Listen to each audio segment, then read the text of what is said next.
Hello everyone! In this video, I'll show you how to transfer money from Chase to Fidelity. First, log in to your Chase online banking account using your credentials. Next, go to the Transfers or Payment section.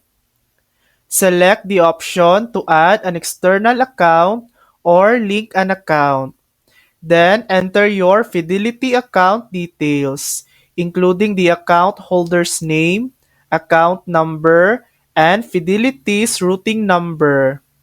Double check that all the information is correct and confirm the addition of your Fidelity account by following the on-screen prompts. Once your Fidelity account is successfully linked, you can initiate a transfer from your Chase account.